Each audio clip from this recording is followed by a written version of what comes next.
What happens when one calm, calculated statement from Barack Obama shatters Donald Trump's composure on live television and exposes the explosive clash between composure and chaos in the Oval Office? Millions of Americans were about to witness a moment that would stop the nation in its tracks. It began during a nationally televised town hall in Phoenix, Arizona. The stage glowed under the lights. The audience a mix of students, parents, veterans, and retirees. They weren't there for drama, they came seeking answers. The moderator leaned forward carefully and asked, "President Obama, what is your view of the current state of leadership in America?" The air turned heavy. Silence swept through the room. Every single person leaned forward, sensing this was the moment that could change everything. Obama, dressed simply in a navy suit without a tie, crossed his legs and folded his hands. His pause was long, deliberate, calculated. Then, in a steady voice, sharp mind, and unwavering gaze, he finally spoke. Leadership isn't about noise. It's not about shouting the loudest. It's about clarity, responsibility, and facts. And right now, I think we're missing a lot of that.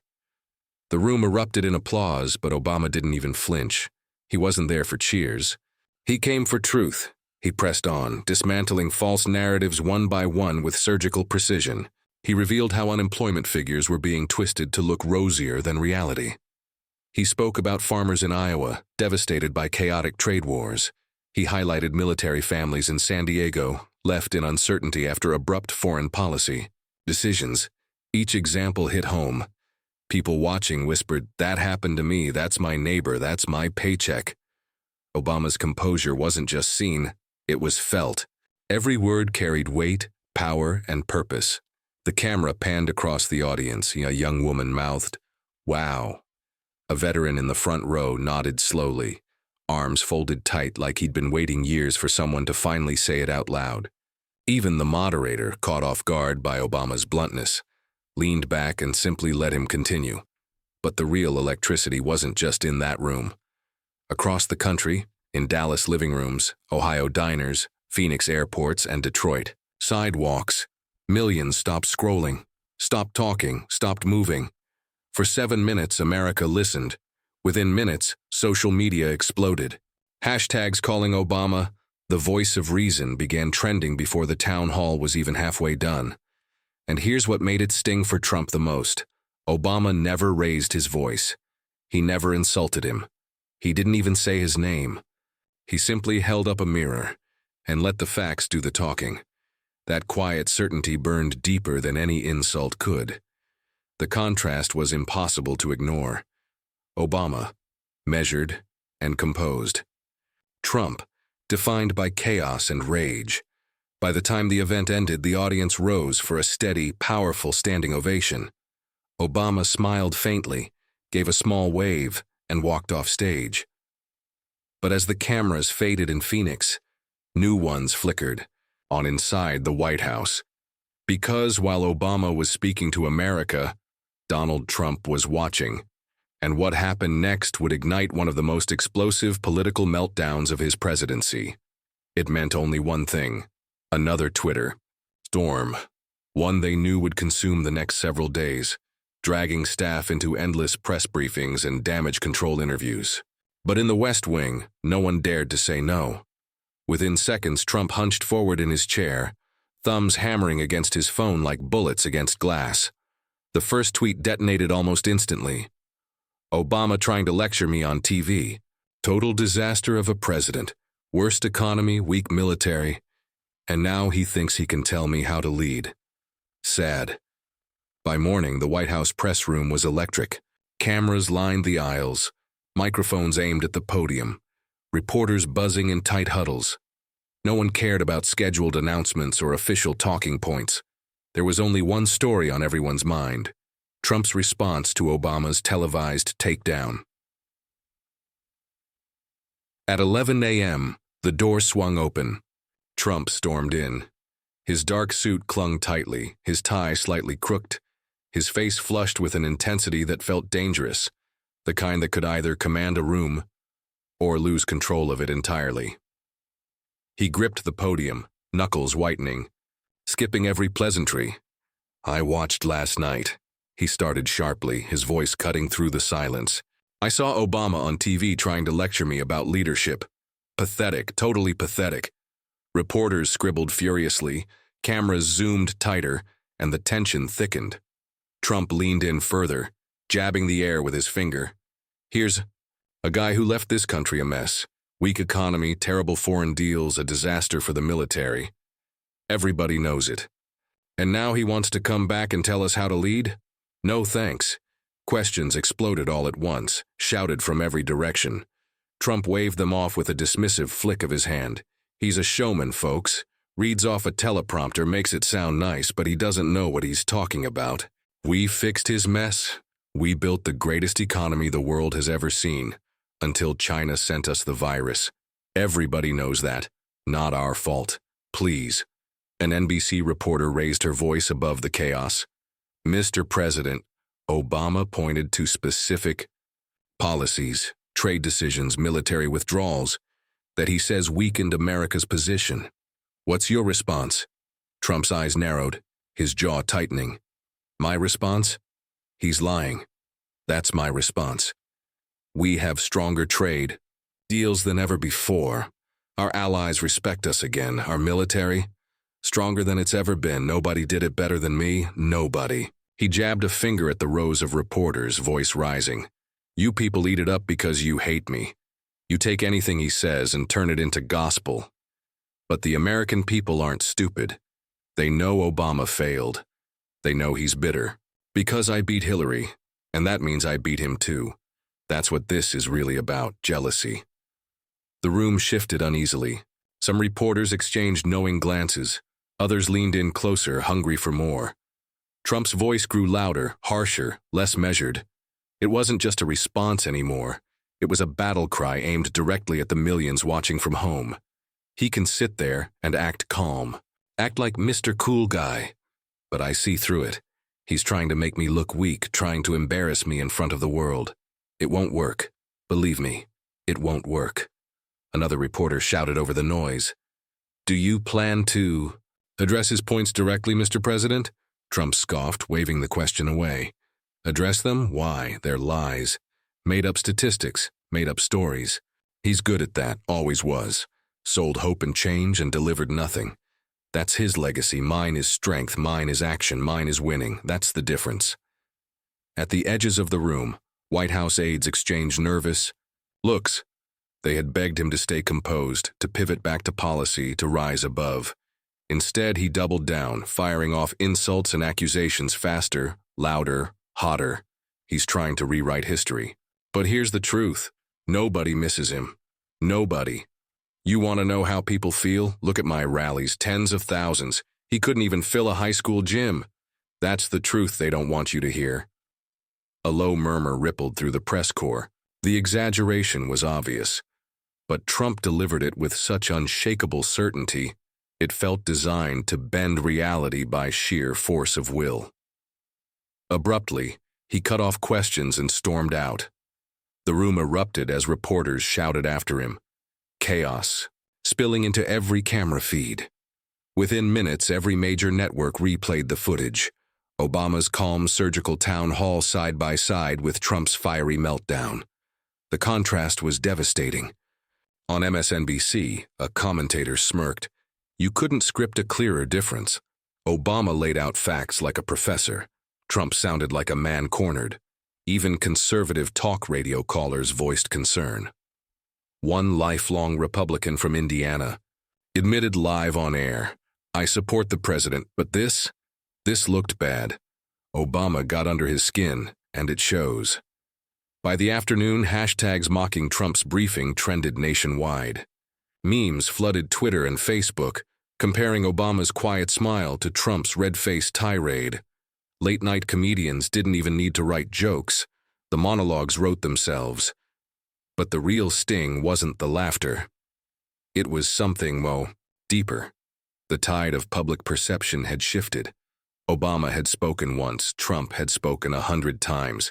And yet, the one voice echoing in people's minds wasn't the loudest. It was the calmest. Outside the White House, the story was already slipping out of their control. Because the internet was about to turn Obama's town hall into a viral wildfire no press briefing could contain. It started small, just a few shaky clips uploaded by people who had recorded the broadcast on their phones. But within minutes, those clips exploded. On Twitter, a 2-minute segment of Obama speaking about leadership passed 1 million views before lunchtime. On Facebook, parents were sharing it with captions like, This is what we've been missing. By mid-afternoon, YouTube, compilations titled Obama Silences Trump Without Saying His Name, were climbing into the trending section. One clip in particular became the heartbeat of the entire viral storm. Obama, sitting calmly with his hands folded, looked straight ahead and said, "Leadership is not about pointing fingers on social media.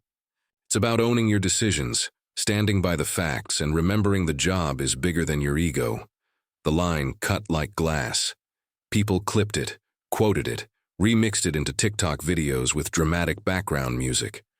High school students sent it to their group chats on Snapchat.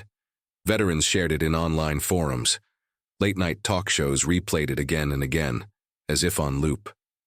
A college student in Tempe filmed his grandmother watching the CNN replay. Her hands clasped tightly, tears welled in her eyes, and she whispered softly, "That's how a president is supposed to sound."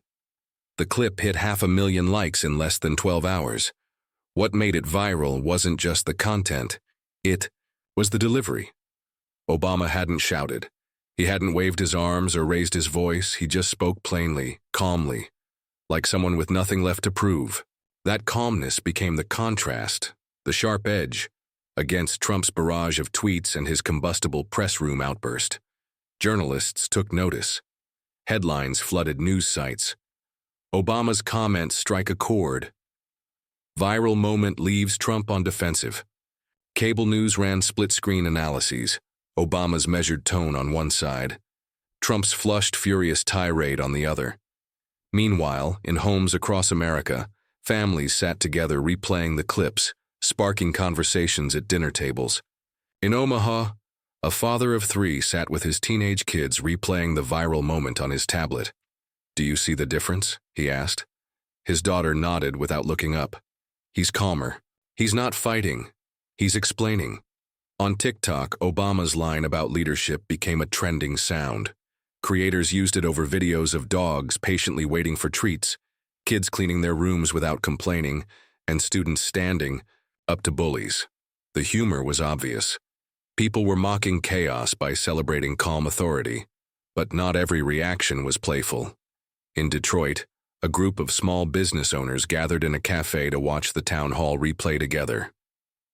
They'd been struggling for months under trade uncertainty, and Obama's words about responsibility hit hard. "That's exactly what we've been saying," one owner muttered, shaking his head. "Stop the tweets, start the work." Even international media picked up the story. Headlines from London, Berlin, and Sydney framed it as a clash between 2 presidencies, one built on composure, the other on chaos. Analysts abroad remarked how America was being defined, not just by policies but by the behavior of its leaders. Inside the White House, aides scrambled desperately to contain the fire. They drafted talking points, trying to spin the moment as Obama being desperate for relevance. But every time they pushed that narrative, another viral clip surfaced, drowning out their defense. By evening, the numbers were staggering, over 40 million combined views across platforms. Hashtags praising Obama were trending globally, while memes mocking Trump's press briefing dominated late-night comedy circuits. Then came the data that shook Washington. A CNN poll released that night showed Obama's approval among independents had spiked sharply, while Trump's had dropped. Even Fox News ran a panel discussion where conservative voices admitted the viral clips had done real damage. One strategist summed it up perfectly. Obama speaks once, and it lands. Trump screams 20 times, and people tune it out. That's the danger. The internet had chosen its highlight. Obama's steady tone became the soundbite of the day. Trump's anger became the punchline, and no amount of spin could flip that reality. But the true measure of impact wasn't just online. It was in the voices of ordinary Americans, debating. Leadership in grocery store aisles, diners, and living rooms. By the next morning, it wasn't just pundits dissecting the clash. It was everyone, everywhere. In a small diner off Route 66 in Amarillo, Texas, a waitress named Jolene poured coffee for a group of truckers huddled in a booth. Above the counter, the TV replayed Obama's clip with subtitles rolling across the screen. One of the truckers leaned back, letting out a low whistle. "Man," he said, "that's what we used to hear from presidents. Straight talk, no yelling, no name-calling, just sense." Jolene nodded slowly as she topped off his cup. "I ain't no Obama fan," she admitted, "but he sure sounded steadier than what we've been seeing lately." A few stools down, another customer chimed in without looking up. "Doesn't matter who you voted for. Facts are facts. Trump lost it. Obama didn't even raise his voice." The conversation rolled on, strangers debating calmly, bound together by the clip they'd all seen. Across the country in Scottsdale, Arizona, a group of college students gathered in their campus library between classes. They huddled around a laptop, rewatching the viral clip that had dominated their social feeds. One of them, Marcus Wright, shook his head and laughed softly. "Trump tweeted 30 times last night," Marcus said, shaking his head with disbelief, eyes still glued to the laptop. "Obama speaks once, and it's everywhere. That's wild." His friend leaned back, smirking. "It's because Obama talks like he's teaching. You feel like he's explaining, not just yelling." Even in small-town barbershops, the debate had taken over.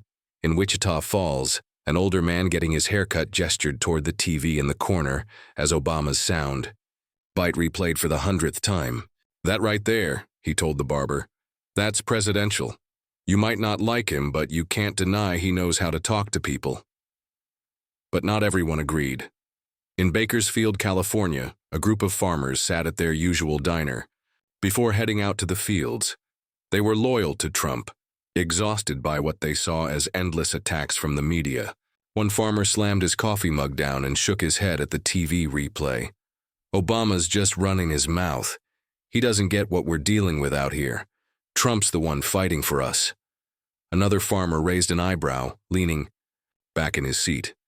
"Maybe so," he said slowly. "But you gotta admit, he rattled Trump. You could see it plain as day. That's what people are talking about." Across the country, the divide was sharp, but the conversations revealed something deeper. Obama's words had cut into the national mood. People weren't just arguing about policies anymore.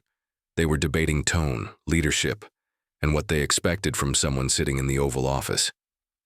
In Dallas, middle school teacher Carla Morgan paused her civics class, projecting Obama's town hall clip onto the screen.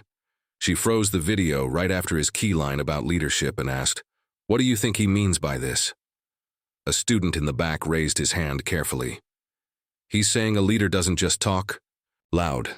They take responsibility." Another chimed in softly. "It's like when a teacher admits they messed up. You trust them more."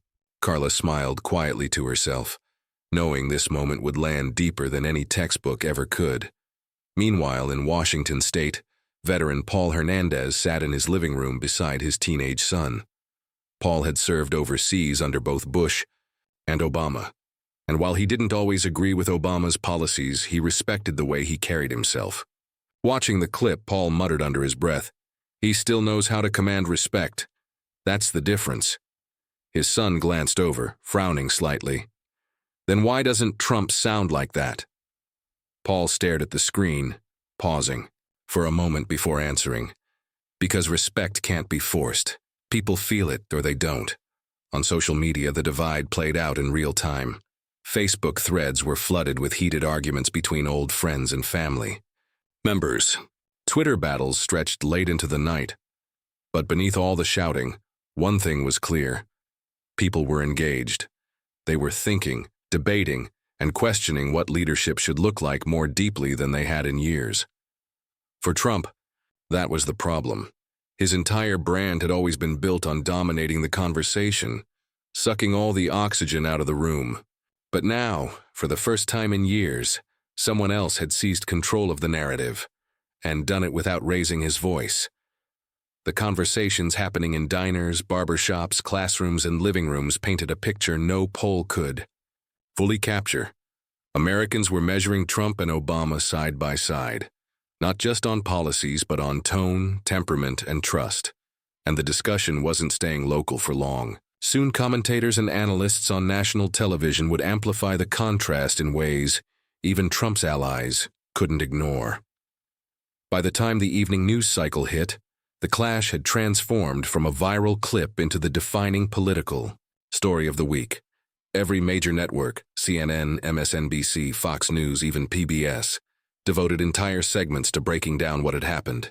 For viewers flipping channels in living rooms across America, it felt like the country was holding one giant national conversation. On CNN, the anchor opened the panel with Obama's viral clip. Leadership is not about pointing fingers on social media. It's about owning your decisions, standing by the facts, and remembering the job is bigger than your ego. The anchor let the line hang in silence before turning to the panelists. That's the moment everyone's quoting. What do we make of this? A political analyst leaned forward, tapping her pen against her notepad. It's not just what he said. It's how he said it. Calm, patient, unflinching. Compare that to Trump's tweet storm and his press room meltdown. Optics matter. Tone matters. And frankly, this was devastating for Trump. Another commentator jumped in.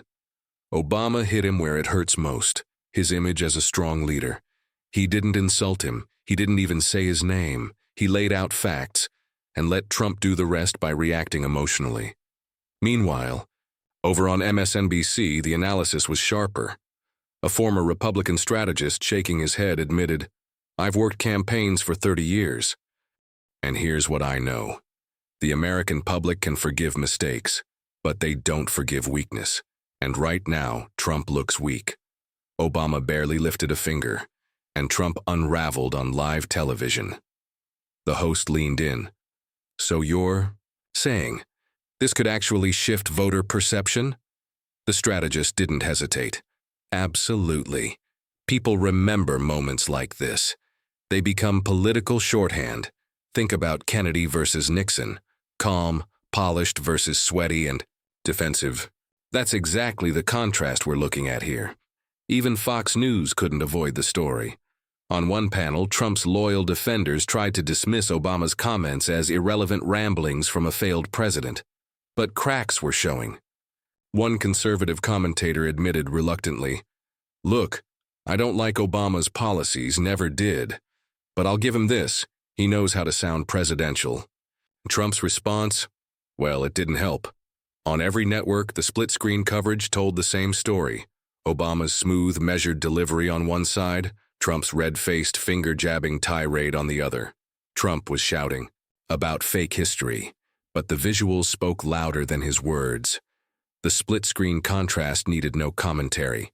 The difference was self-evident. Late-night shows jumped in instantly, amplifying the divide with humor. On The Late Show, Stephen Colbert played Obama's calm line about leadership, then cut straight to Trump's tweet calling Obama fake history. Colbert deadpanned into the camera. "Fake history? That's not even a thing. You can't just rewrite history because you don't like it." "Oh, wait. Never mind. He's been trying to do that for 4 years. The audience erupted in laughter. But beneath the comedy, something far more serious was taking shape. A deeper conversation about leadership had begun, one that cut across party lines. Editorials poured in from Seattle to Miami, analyzing the deeper meaning behind Obama's words. The Los Angeles Times ran an op-ed titled, "Composure is Leadership." The Boston Globe featured one called, "In Politics, Tone Tells the Story." Index.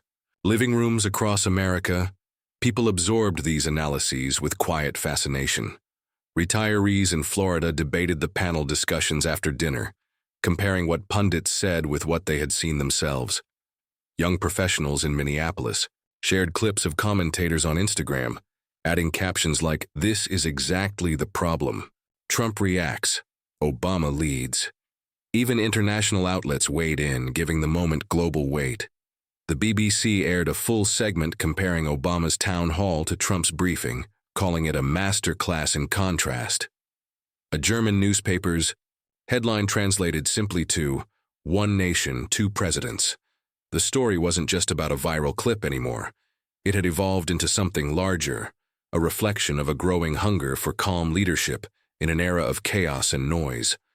Analysts on nearly every network framed it as a potential turning point, a moment when the American public was reminded what presidential leadership could sound like and how far the current leader had strayed from it. Inside the White House, aides watched the segments nervously. They knew perception was everything. They could debate policies endlessly, but if the image burned into people's minds was Obama, steady, composed, and Trump, seething, defensive, that narrative would be almost impossible to reverse. And yet, the country wasn't just watching TV pundits dissect the clash. Behind the scenes, an even more dramatic story was unfolding, one the cameras couldn't capture but insiders couldn't keep quiet about. Leaks from inside the West Wing painted a picture of a White House in turmoil. Advisors described the coup, atmosphere as combustible. Staffers avoided eye contact in the hallways. Whispers carried through corridors. The mood swung violently. Tense silence one moment, sudden shouting the next, depending on which door opened. The president's fury hadn't cooled overnight. If anything, it had hardened. Early the next morning, after the disastrous press conference, Trump summoned his closest aides to the Oval Office. He paced back and forth, waving a stack of printed articles in his hand, headlines circled in thick black marker. Obama calm, Trump explodes, and former president outshines current leader. "Look at this," he barked, slamming the papers onto the resolute desk. "They're all against me, every single one of them. And why? Because Obama shows up for one night, says a bunch of nonsense, and suddenly they act like he's a saint. It's rigged, totally rigged." One aide, cautiously stepping forward, tried to defuse him. "Sir, we could prepare a policy speech, something detailed that sets the record straight. If you refocus the conversation," Trump spun, cutting him off sharply. "No, that's weak. People don't want boring numbers. They want a fighter. They want me to hit back hard. You think speech goes viral? No, a fight goes viral." The room fell silent. Aides had learned the hard way that arguing only poured fuel on his temper. They nodded quickly, scribbled notes, and waited for the storm to pass. But it didn't pass. It grew. According to two staffers who later spoke off the record, Trump spent the next several hours phoning allies, lawmakers, even donors, venting about Obama's remarks. One Republican senator from Texas reportedly hung after 15 straight minutes of Trump railing about fake loyalty and traitors in the media. By the afternoon, tensions boiled over in a particularly fraught meeting with the communications team. A young press aide timidly suggested ignoring Obama entirely and pivoting to other topics. Trump's face darkened instantly. "Ignore him?" he snapped. "You don't ignore an attack, you crush it. If I ignore it, people think he won. You want me to look weak? Is that what you want?" The room froze. No one dared to answer. Finally, an older, seasoned aide stepped in carefully. "Mr. President, with respect, the more you engage, the bigger this becomes. Right now, the story is still about him. But if you escalate," Trump slammed his Iowa palm against the table so hard pens rattled. "It's about me no matter what, don't you get it? I am the story." That phrase, "I am the story," would later be repeated by multiple staffers when speaking to reporters. It summed up the heart of the problem.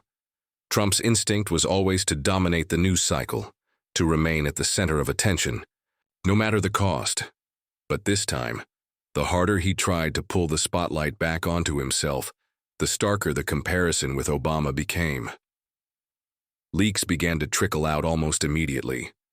Anonymous officials told reporters the president was consumed by Obama's comments, obsessively replaying clips on TV, demanding constant updates on how many views they had online. Others revealed he was particularly rattled by the fact that even conservative outlets couldn't avoid covering the story. One aide put it bluntly. He's not angry because Obama criticized him. He's angry because Obama got under his skin without even saying his name. That's what's eating at him. Meanwhile, outside the West Wing, journalists pounced on the leaks. Stories in Politico, The Washington Post, and Axios described a president in meltdown mode. Each report added new, unsettling details. Trump stalking hallways at night, aides struggling to contain his temper, and long, restless hours spent stewing over television coverage. In suburban homes across the country, people read the leaked reports with a mix of shock and recognition. "It's like he can't let it go," one man muttered over breakfast in Oklahoma City, scrolling through his tablet. He shook his head and told his wife, "He sounds rattled. That's not how a leader's supposed to act." The image of Trump pacing the Oval Office, fuming over viral clips, only deepened the contrast Obama had created. The more the public heard about Trump's behind-the-scenes anger, the more Obama's calm tone from the town hall seemed amplified. Even in private, Trump's fury had become public, feeding the very narrative he was desperate to crush. But while the West Wing struggled to contain the chaos, Barack Obama wasn't finished. He was about to add fuel to the fire, in the most calculated way possible. 2 days after the town hall, while headlines still swirled about Trump's meltdown and his late-night tweet storms, Obama re-emerged. But this time, not on a debate stage, not on a news network, not before thousands of cheering supporters. His follow-up came quietly, almost casually, through a short video posted to his official social media accounts. The video opened with Obama seated at a wooden desk in his home office in Washington, D.C. The backdrop was modest, a shelf lined with books, a small family photo, a simple lamp. He wore a white dress shirt with the sleeves rolled up, no tie, the look of a man speaking not to the world but to a neighbor across the street. That choice was intentional, understated, intimate. He started with a soft chuckle, almost acknowledging the storm his earlier remarks had caused. "Over the past few days," he began, "there's been a lot of noise. I've heard the reactions. I've read some of the headlines, and I think it's important we don't lose sight of what really matters." Leaning forward slightly, his voice stayed low but steady. "This isn't about me, and it's not about President Trump. It's about us, the people who make up this country. Families trying to pay the bills, small businesses struggling to stay afloat, young people worried about their future. Leadership is supposed to serve them, not distract them." The video was under 5 minutes, but every second was deliberate. Obama avoided insults entirely, never mentioning Trump's name once. Instead, he circled back to his core message: facts, responsibility, and putting the country above self-interest. "We can't afford leadership that looks for someone else to blame," he said firmly. "We need leadership that owns mistakes, corrects course, and always puts the American people first." He ended with a direct appeal, not to politicians, but to citizens. "At the end of the day, our democracy only works if we demand accountability. That's our job as Americans. Doesn't matter if you're in Phoenix or Pittsburgh, rural towns or big cities, your voice matters. Don't let anyone tell you otherwise." Within hours, the video exploded online. It racked up millions of views across Twitter, Facebook, and Instagram. Commenters flooded the post with lines like, "This is the calm we need," and "He didn't even have to raise his voice." On YouTube, the video rocketed to the top of trending political content, drawing waves of comments from both supporters and critics. What struck viewers most was the delivery. While Trump had spent the last 48 hours blasting out angry tweets and railing against fake history, Obama's message felt like a calm, quiet conversation with the American people. It wasn't polished like a campaign ad. It felt raw, unforced, almost neighborly. In Cleveland, a mother of 2 played the video on her phone while making dinner. Her teenage son glanced up from the table and asked, "Why's he talking so quiet?" She smiled faintly and replied, "Because he doesn't need to yell. People listen anyway." Political analysts dissected the clip within minutes. On MSNBC, one host called it a masterstroke. By staying calm and refusing to engage directly with Trump's anger, Obama is widening the contrast without even trying. On CNN, a Republican strategist admitted bluntly, "It's infuriating." For the White House, no, because he's making Trump look frantic simply by staying composed. Even Fox News couldn't entirely dismiss it. While loyalists on one panel tried to write it off as political grandstanding, one commentator hesitated before conceding, "Whether you like Obama or not, you have to admit, he knows how to connect with people." Inside the White House, chaos erupted again. Staffers scrambled to draft rebuttals, but Trump was livid. Slamming a folder shut in a meeting, he shouted, "He's doing it again. He's pretending he's above it all, and everybody falls for it. They're sheep." That night, Trump fired off a fresh barrage of tweets mocking Obama's video as boring and phony. But the damage was already done. The public had seen two leaders responding in two completely different ways, one with rage, the other with restraint. And the more Trump lashed out, the more Obama's calm message seemed to rise above the noise. On late-night shows, comedians had a field day again. On The Tonight Show, Jimmy Fallon grinned. Obama made a 5-minute video at home. Trump responded with 20 angry tweets. It's like bringing a library card to a knife fight and still winning. The audience roared, and just like that, the narrative crystallized. Obama's calmness was power. Trump's anger was weakness. For millions of Americans, that lesson landed harder than any poll or statistic ever could. But behind the laughter and trending hashtags, something else was brewing. As Obama's words continued to circulate, Trump's frustration boiled over. He wasn't finished, and his next moves would push this feud into even darker territory. Inside the White House, the mood shifted from restless to spiraling. The storm wasn't over. It was just beginning. "Yeah," one student murmured softly. "One looks steady. The other looks shaken." That sentiment, simple, undeniable, echoed across the country. In Kansas City, a church group gathered for Bible study, but before anyone opened their books, someone pulled up the viral Obama clip on their phone. The room fell silent as his words filled the air once more. Leadership is not about pointing fingers on social media. It's about owning your decisions, standing by the facts, and remembering that the job is bigger than your ego. When the clip ended, one of the elders cleared his throat slowly and said, "That's more sermon than speech. We should be taking notes." Meanwhile, Trump's constant escalation, the tweets, the fiery press briefing, the primetime rant, had started to feel repetitive. Even late-night hosts joked about needing Trump tweet bingo just to keep track of his insults. But in living rooms across America, the laughter wasn't landing anymore. It wasn't comedy. It was fatigue. A middle-aged nurse in St. Louis put it best in an interview with a local paper. "I'm tired of feeling like our leader is fighting personal battles instead of leading us through national ones. Obama reminded me what leadership can sound like.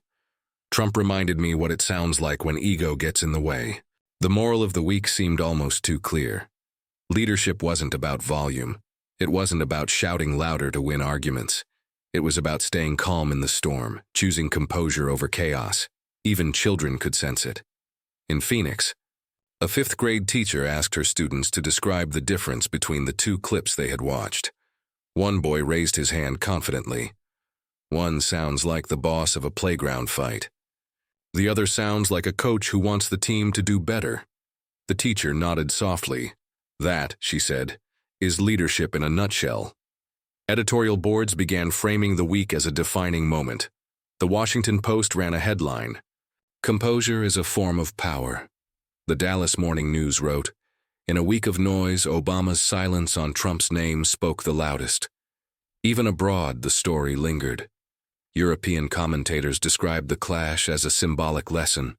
For democracies everywhere, the loudest voice is not always the strongest.